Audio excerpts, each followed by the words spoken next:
Bonjour à tous, je suis Oléliaté Mathurin. C'est moi qui suis chargé de vous dispenser les cours en mathématiques. Euh, je vais vous parler un peu de la stratégie. C'est un peu difficile de le faire à distance parce qu'on ne se voit pas tout et tout. Mais bon, on va faire le nécessaire. Alors, j'ai pensé comme ça à vous donner des explications. En tout cas, sur chacune des leçons que vous avez eu à faire, ou bien du moins, vous n'avez pas encore vu et qu'on aura à faire. Ensuite, je vais le faire en vidéo d'ailleurs. Et lorsque vous finirez ces explications, vous allez m'apporter une série de questions s'il y a des incompréhensions, bien sûr. Et puis, ensemble, avec des vocaux, on va essayer du moins, je vais essayer de vous apporter des éléments de réponse. Je suppose que jusque-là, tout le monde est arrivé au niveau des fonctions exponentielles et logarithme, on ne peut rien. Et donc, j'ai eu à causer avec certains qui m'ont demandé de faire une révision en fait. Voilà, de faire une révision. Et donc, j'ai trouvé ça un peu judicieux. Et donc, on va commencer par les premières leçons. Ça sera sous forme de révision, bien sûr. Ça sera des révisions. Et donc, on va réviser jusqu'au niveau où vous êtes. Et ensuite, on va parler des nouvelles notions que vous n'avez pas encore vues. D'accord. Et donc, ce matin, nous allons voir la toute première leçon qui s'intitule les limites. D'accord. Les limites et, excusez-moi pour la qualité, parce que je dois tenir le téléphone d'une autre main et écrire avec l'autre. Donc, c'est un peu difficile. Limites et continuité.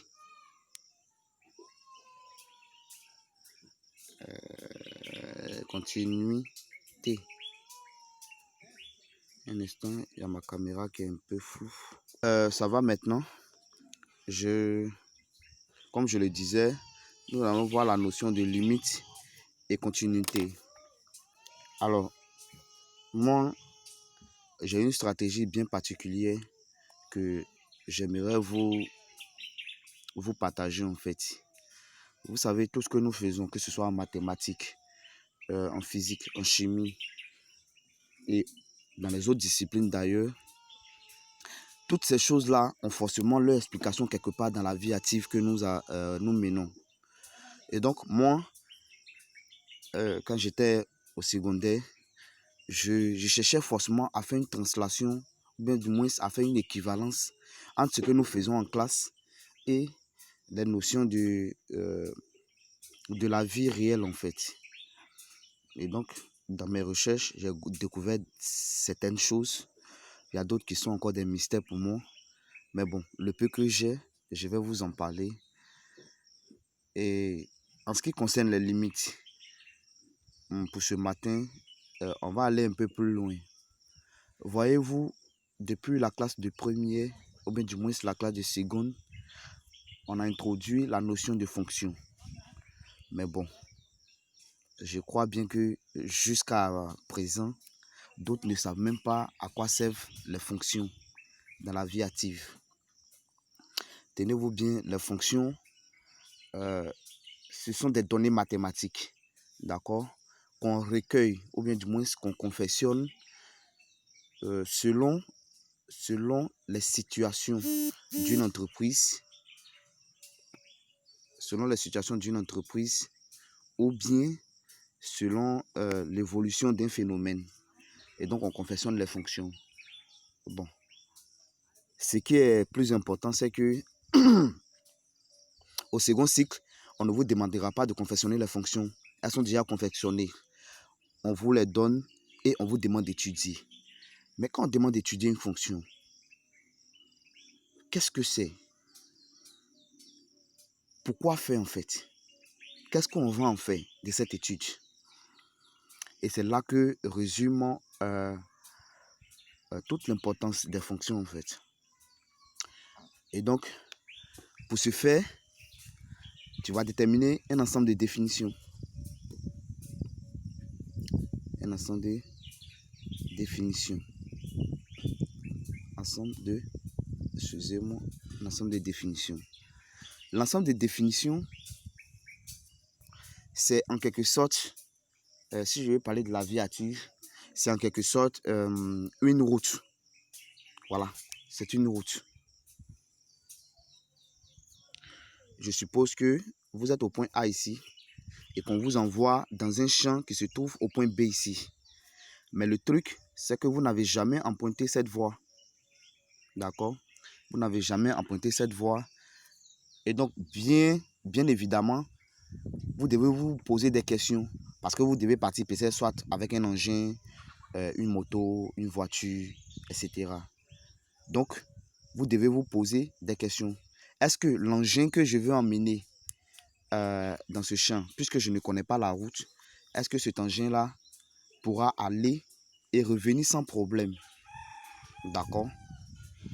Et donc, peut-être à la veille, vous allez demander comme ça, ou bien du moins, vous allez vous imposer d'aller inspecter un peu la route.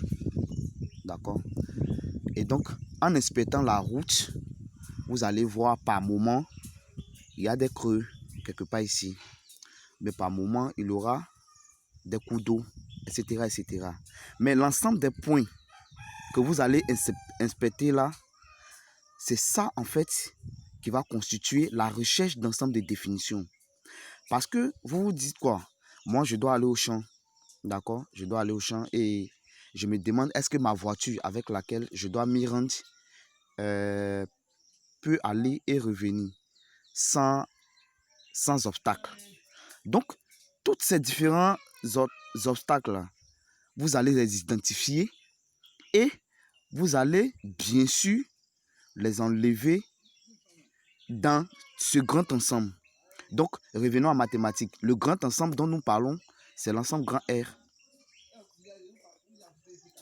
Et donc, les obstacles dont j'ai parlé ici, sur la route, les coups d'eau, les trous, peut-être un arbre est tombé sur la route. Bon, je dis n'importe quoi. Les choses de ce genre. Tous ces obstacles-là, d'accord, constituent les points pour lesquels la fonction n'est pas définie. Donc, toi, ta fonction, c'est quoi? Ta fonction, c'est ta voiture. Est-ce que vous comprenez? Ta fonction, c'est ta voiture. Pour celui qui veut aller en moto, c'est sa moto. Et donc, vous partez. Et donc, vous vous demandez, est-ce que ma moto ou bien ma voiture peut passer dans ce creux ou bien peut traverser ce cours d'eau sans problème? Et donc, quand vous allez faire toutes ces identifications-là, vous verrez les points sur lesquels votre engin-là peut passer sans problème. D'accord? Et l'ensemble de ces points-là constituera bien évidemment ce qu'on appelle le DDF, l'ensemble des définitions qu'on a appelé en troisième condition d'existence. Voilà. Et puis en seconde, on a donné la vraie version en fait. Donc voilà un peu ce que c'est que l'ensemble des définitions. Donc on est en train d'étudier la fonction comme ça. Hein. On étudie l'ensemble des définitions parce que c'est très important pour vous qui êtes en terminale et autres. Parce qu'à l'examen, une fonction donnée, lorsque tu ne vas pas trouver son ensemble de définitions, dis-toi que tout ton devoir est faux. Parce que toute l'étude de la fonction se fera sur l'ensemble des définitions, bien évidemment. Comme je l'ai dit tout à l'heure, la voiture roule bien évidemment sur la route. Et donc, si tu n'as pas bien identifié tes obstacles pour prendre tes précautions, forcément, la voiture que tu vas emprunter pour y aller, peut-être peut y rester ou bien peut être endommagée. Donc, l'ensemble de définitions est un élément très primordial, très important. Donc, une fois l'ensemble des définitions détectées, on se dit bien les obstacles qui sont sur la route, est-ce que on peut les traverser facilement? Par exemple, je prends ce coup d'eau, d'accord? Je prends ce coup d'eau. Donc, arrivé à un obstacle, qu'est-ce qu'on recherche? On recherche bien sûr les limites de ta fonction en fait. Ça voudrait dire, bon, on prend l'exemple que nous avons eu notre fonction, c'est la voiture. Donc, on prend les limites de la voiture. Est-ce que cette voiture-là peut traverser ce cours d'eau-là? Est-ce que vous voyez? Peut traverser ce cours d'eau-là sans problème. Donc, tu vois que la voiture ne peut pas traverser le cours d'eau sans problème. Donc, qu'est-ce que tu vas chercher à faire? On va chercher à contourner le cours d'eau à gauche et à droite. On va chercher à contourner. Si le cours d'eau n'est pas trop profond, vous voyez, en passant quelque part ici, on contourne et on vient tomber sur la voie. Là, bingo, on a tout gagné. Pareil aussi pour ce côté, on pourra contourner et tomber ici. D'où la notion de limite. Donc, on va chercher les limites. Comme le mot le dit en français, limite, ça veut dire obstacle. D'accord? Donc, pour un obstacle, pour un point, d'accord, qui n'appartient pas à l'ensemble des définitions, on va chercher la limite en ce point. C'est bon? On va chercher la limite à gauche et à droite de ce point, d'où la notion de limite. D'accord? À gauche de A et à droite de A, comme ça. On suppose que A, c'est notre obstacle ici. Donc, voilà un peu comment les choses marchent. Et on va poursuivre. Donc, quand on fait la limite, d'accord, à gauche et à droite, et que la limite à gauche et à droite sont des limites finies, c'est-à-dire on trouve un réel, d'accord, on trouve un réel L, d'accord, on trouve un réel L, ça voudrait dire que le cours d'eau là n'est pas assez profond, ça voudrait dire que l'obstacle là n'est pas assez profond et donc on peut contourner. C'est ce que ça veut dire. Ou bien la voiture peut passer, si c'est un trou en fait, ça ne gâte rien, la voiture peut passer. Donc ta fonction peut sauter. Mais quand on fait la limite, d'accord, quand il se tend vers A, vers cet obstacle-là, à gauche et à droite de notre fonction, et qu'on trouve infini, soit plus l'infini ou bien moins l'infini, ça voudrait dire que le cours d'eau là est très profond. D'accord? Ça s'étend. Donc, plus on se rapproche, vous voyez que le cours d'eau se prolonge, d'où l'infinité en fait. D'accord? Quand on projette à droite ici, ça se projette, du moins ça se prolonge, excusez-moi, ça se prolonge, d'où la limite infinie à droite ici. Et donc quand la limite est infinie, on a vu tous depuis la classe de première et terminale et qu'il y aura une interprétation graphique. D'accord? Interprétation graphique. Excusez-moi. Interprétation graphique. Et donc, si la limite en un point, d'accord, est égale à infini, ça voudrait dire, tout le monde le sait, ça voudrait dire que cette fonction-là admet une asymptote. Mais l'asymptote, c'est quoi? L'asymptote, c'est justement cette droite-là que la fonction ne peut jamais traverser. Mais elle ne peut que passer à gauche ici et à droite ici. Vous voyez? C'est ça la notion d'asymptote. Et c'est ça qui nous permet de donner cette interprétation. Alors, si on admet une asymptote, ou bien du moins la limite est finie ici, d'accord? La limite est infinie. Mais nous, on veut forcément traverser ce cours d'eau. Soit on peut contourner, d'accord? Ou bien le moyen le plus simple, parce que si on contourne, il y a certaines contraintes. Hein? Vous avez mis du carburant et puis vous devez nettoyer la route de ce côté jusqu'à ce que vous puissiez contourner jusqu'ici. Ça fait trop d'efforts en fait à fournir. Et donc le truc, c'est qu'on pense à passer ici, mais en prolongeant, d'accord, en prolongeant ce côté qui n'existe pas sur la route là. Soit on peut déposer une planche, d'accord. Si c'est pas trop grand, on peut déposer une planche et puis la voiture pourra passer dessus. Donc déposer une planche et la voiture et passer dessus, ça nous donne la notion de prolongement d'accord, prolongement par continuité.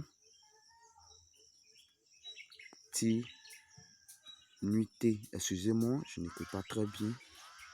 Par continuité. Vous voyez. Donc, cette notion, vous l'avez déjà vue, bien évidemment. Donc, c'est un peu toutes ces choses-là.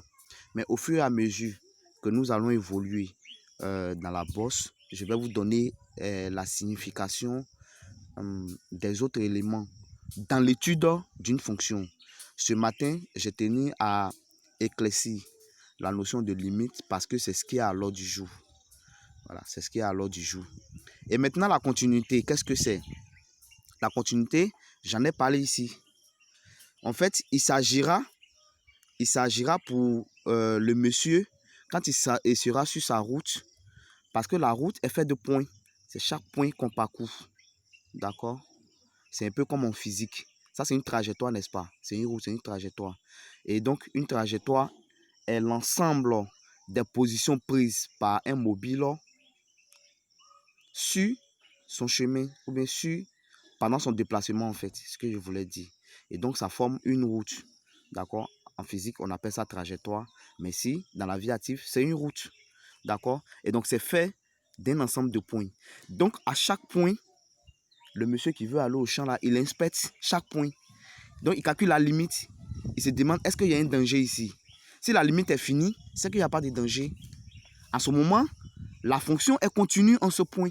La fonction peut passer. La fonction qui est ici, notre voiture là peut passer. Donc, à chaque point, il va inspecter. Donc, c'est ça qui est la notion de continuité. Et donc, le décor ainsi planté, nous allons maintenant rentrer dans le vif du sujet dans la prochaine vidéo. Donc, à tout à l'heure.